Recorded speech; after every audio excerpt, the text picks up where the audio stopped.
What's up everybody, welcome to another episode of China Update, where I try and help you guys keep on top of the world's number 2 economy. My name is Tony. For those of you watching for the first time, I work in China in an executive role, and part of my job requires that I follow the big macro developments coming out of China.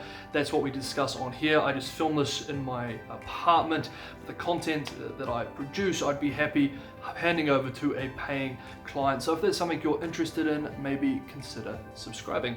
For everyone else, it's good to see you. This is another midweek episode coming out, depending on where you are, probably Tuesday at some point, maybe Wednesday morning. Today is also a special day in China-US relations, particularly in the tech sector, because it's the 15th. So this is the day, the day basically where Huawei can no longer import American chips, or certain types of chips that have been put on block list in the United States. So Huawei has been stockpiling as many of the relevant chips as possible, and it currently has about 6 months supply.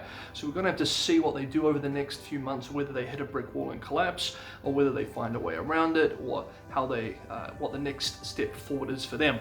But that's just a piece of trivia because it's the 15th. Look, this is a midweek episode, so it's going to be very domestic heavy. We're going to look at a couple of major policy speeches about the economy from the president, as well as a couple of other stories, one that touches on property and land, the other that touches on the Jingoism, the nationalism that we're seeing in certain aspects, elements of the Chinese state-run media here. So that's what we're going to be talking about this episode. Let's just jump in. But as always, if you enjoy the episode, it's a massive help if you smash that like button.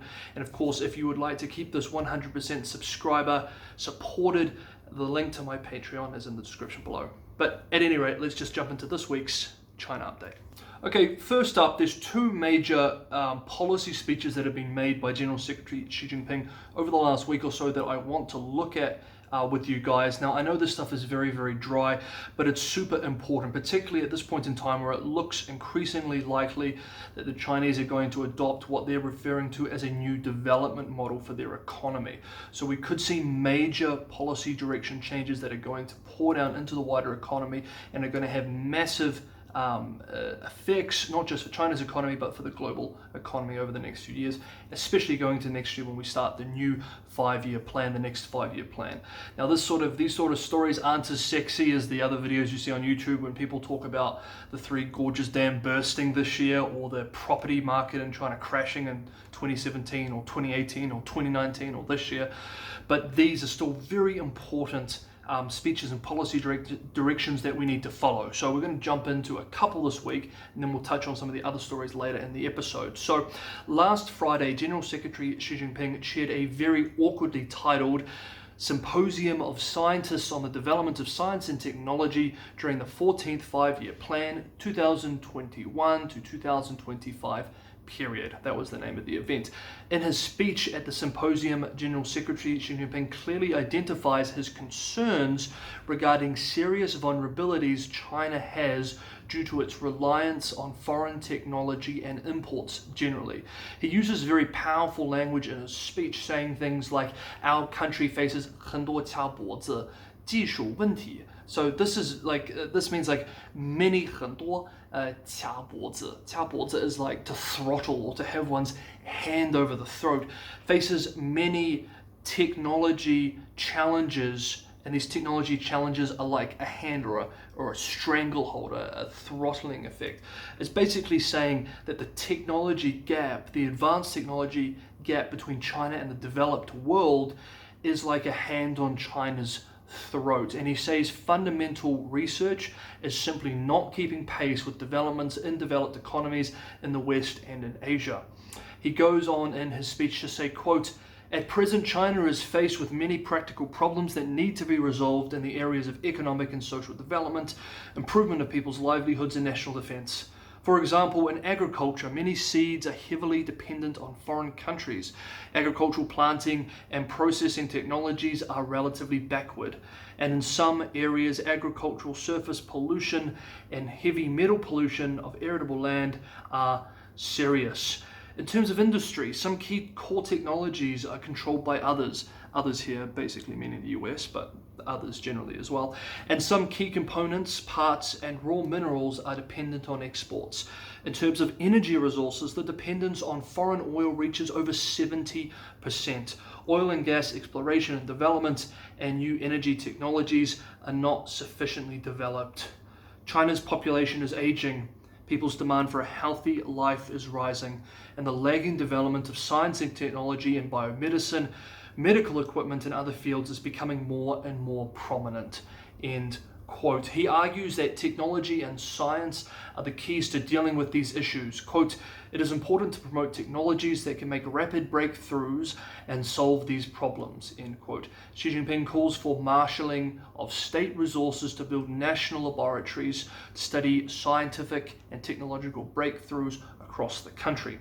Interestingly, of the two members of the Chinese Communist Party Politburo Standing Committee, the top dogs in the government essentially, that attended, of the two, one was Wang Huning, who is Xi's ideology czar. So it's interesting having the ideology czar at your symposium on science and technology.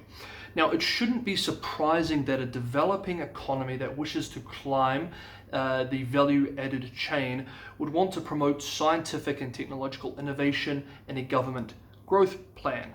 However, the language that is being used here and what we've seen over and over again from speeches from the General Secretary over the last few months carries a sense of insecurity, a mistrust of the outside world, and concern with China's reliance or perceived over-reliance on it.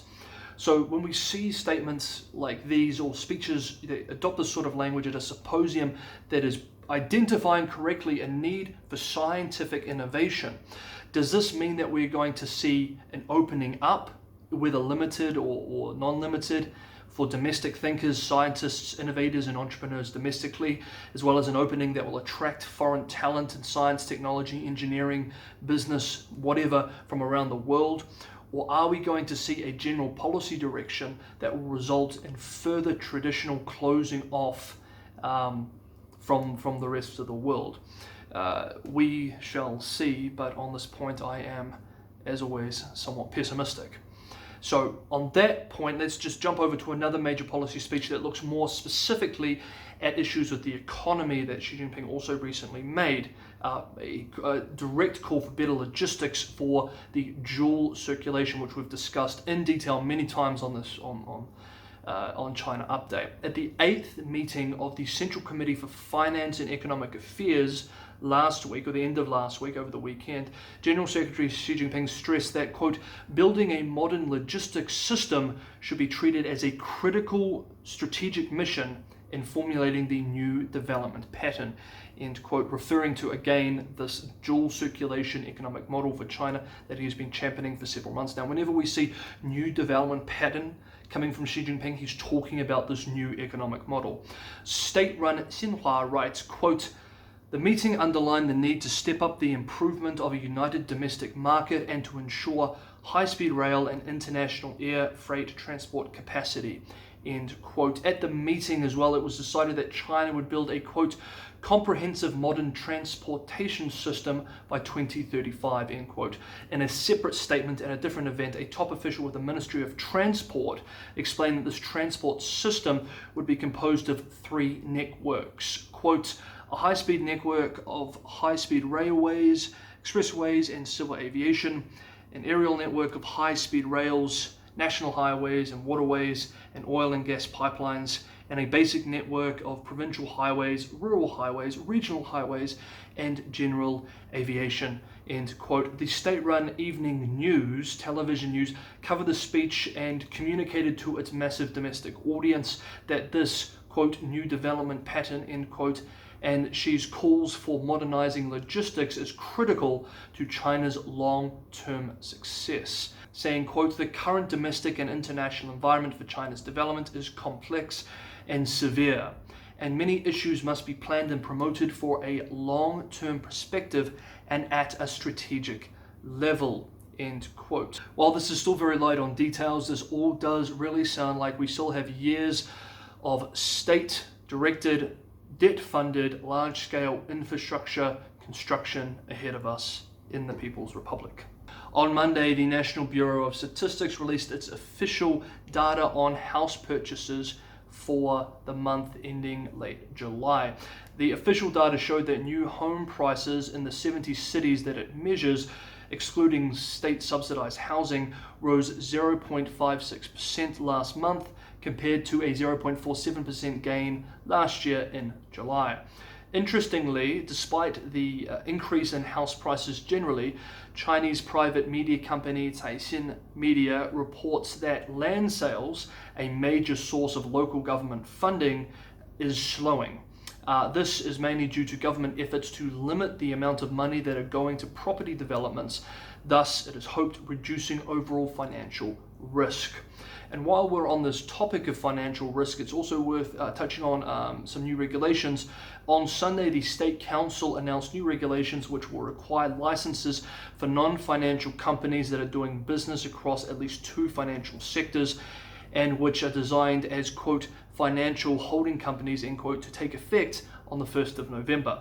The new rules will apply to companies with a banking operation and financial assets of more than 500 billion RMB, approximately $73.1 billion US dollars, or those without banking operations but having financial assets exceeding 100 billion RMB.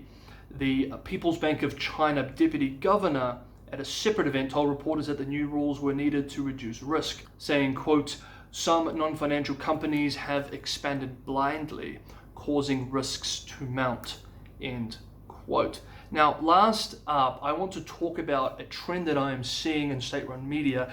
This is within the nationalistic element of the state-run media in China. There is this extreme, almost jingoism that has reared its ugly head over the last few months. Some of these elements, most notably the Global Times, which has been known as a nationalistic voice on the state media in the state media ecosystem in China. It's always been very nationalistic in its tone, but over the last several months we are seeing some very jingoistic sort of language. And so I wanted to break down a couple of stories that we're seeing this week in the wider context of, say, the territorial disputes and some of the tense situations China now has with some of its neighbors, as well as other diplomatic relationships outside of the region. So China has becoming increasingly assertive, even aggressive at times with several neighbors over the last few years, most notably India, Japan, Vietnam, the Philippines, and others, as well as in the cross-strait relationship across the Taiwan Strait. Aware of how this could look internationally and the effect it has on its image, that is, it could look like China is a hegemonic bully or worse, state media in China have begun developing a new narrative to explain why so many of China's neighbors are upset at China. The reason? It's everybody's fault except China, but especially the United States. This is most provocatively articulated in the nationalistic state-run Global Times in several articles, but one that we're going to look at in particular was released this week. This paper also in this particular article goes further than the likes of the People's Daily and Xinhua, some of your more mainstream state media providers. Quote, we have territorial disputes with several neighboring countries encouraged by the US to confront China. Some of these countries believe that the US support provides them with a strategic opportunity and try to treat China outrageously. They believe that China, under the US's strategic pressure, is afraid, unwilling or unable to engage in military conflict with them. Thus, they want to pull the chestnuts out of the fire. Oftentimes, the less we want war, the more prominent the above-mentioned dilemma becomes. Chinese society must therefore have real courage to engage calmly in a war that aims to protect core interests and be prepared to bear the cost. In this article entitled, quote, China must be militarily and morally ready for a potential war, end quote, written in English for an international audience, as well as in Chinese for domestic consumption, incredibly goes as far as threatening war against several neighbors in the region, as well as the United States. It also goes on to argue that if China goes to war with a weaker neighbor and wins, that China could be the victim of negative international public opinion. Quote, such winning has 2 meanings. First, it means defeating the opponent on the battlefield. Second, it must be morally justified. This is particularly true for China because China is not the strongest power in the world. The US is suppressing China. If we win on the battlefield at the expense of our international morality, we might mistakenly help the US build an anti-China alliance that challenges our strategic position even more. End quote. It then goes on to explain, without any mention of international conventions or law, the process by which China can declare a morally just war. Quote, before engaging in a war with a neighboring force, China needs to do the following. First, we must make it clear that the other side, not China, is the one that breaks the status quo. Second, we also need to make it clear that the other side is the provocateur in a complex situation. Third, we must make the international community see that China has made hard diplomatic or political efforts to resolve tensions before the war. Fourth, the first shot is fired by the other side, not China. The international community should be fully aware of this. Fifth, only in extreme situations, if we need to fire the first shots, we must deliver an ultimatum in advance so that a just war can be started in an upright manner. End quote. Many of these terms are very interesting, the way that the language that has been adopted with some of these. For example, if we look at the first three, we see terms like breaks the status quo, provocateur, to provoke, and diplomatic or political efforts to resolve tensions. Chinese state media has used this language with several neighboring nations in the past, for example, accusing Vietnam of breaking the status quo by any particular action in the South China Sea, and that it should, quote, end its provocations, thus suggesting it's the provocateur and the one that's ended the status quo, and that China is seeking to resolve tensions diplomatically.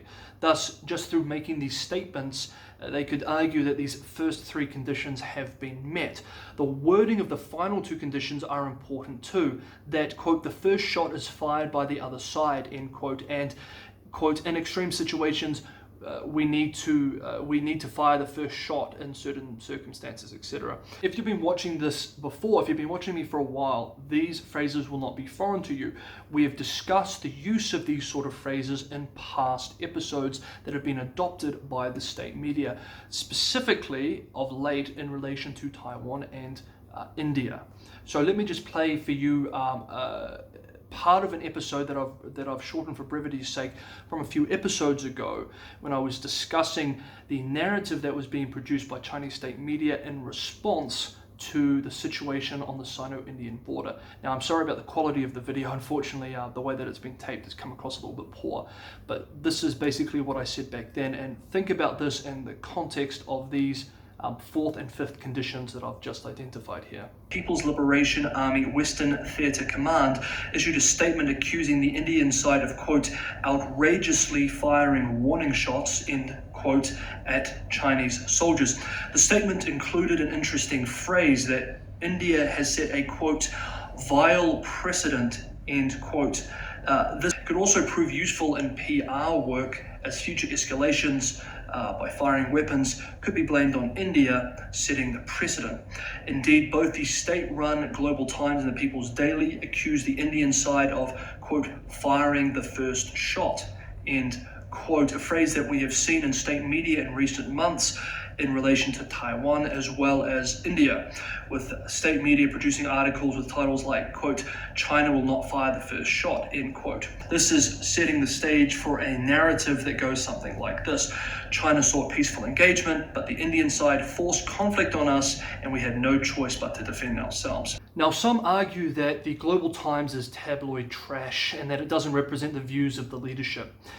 5 years ago, I would have agreed, but unfortunately, this is not my view now. We cannot ignore what the Global Times writes, because what the Global Times writes, like it or not, increasingly articulates the views of the nationalistic aspects of the elite, a worldview that is increasingly becoming mainstream in the People's Republic of China. Okay guys, that is the end of our midweek episode of China Update. We'll have a full episode on Saturday or Friday, depending on where you are when I release it, that will have a lot more stories and a lot more analysis. But that is it for our midweek episode. I hope you enjoyed it. Don't forget to leave your comments. I almost did it, but I fucked up right at the end. Don't forget to leave your comments and like if you enjoyed the video, and I will see you guys next time on China Update. Okay guys, I put this at the end of the episode because I thought maybe you guys might be interested if you're still here at the end. By the way, it is typhoon season at the moment where I am, and it's horrible. The weather's terrible, but recently there's been all this controversy over Mulan, the film, like in the West, and like one of the biggest criticisms, you know, apart from all the nasty human rights violation stuff involved with the filming, as well as the lead actress's position on Hong Kong, putting all that to one side, like a critical position I hear from a lot of people is the cartoon, the original animation is so good, and this just really moves away from it, and it's not very good. And so this is like a criticism from the West. But Disney made these changes to basically try and make it more popular in the Chinese audience. So today when I was talking to a colleague of mine, a Chinese colleague who doesn't speak any English, now this is not representative, it's just an anecdotal story, but I thought it was funny. When I was talking to this colleague, I asked her, I said, are you going to watch the new Mulan film? And she said, no, it's terrible. The animation was much better. I wish they made it more like the animation, which I thought was hilarious because like, this is one of the reasons they moved away from it is basically to sell to the Chinese audience. And this particular Chinese person, my colleague, preferred the animation, as do I. Anyway, I just thought it was a funny story, so I'd share it with those of you who are still with me here at the end. Anyway, have a good week. I'll see you again in a few days.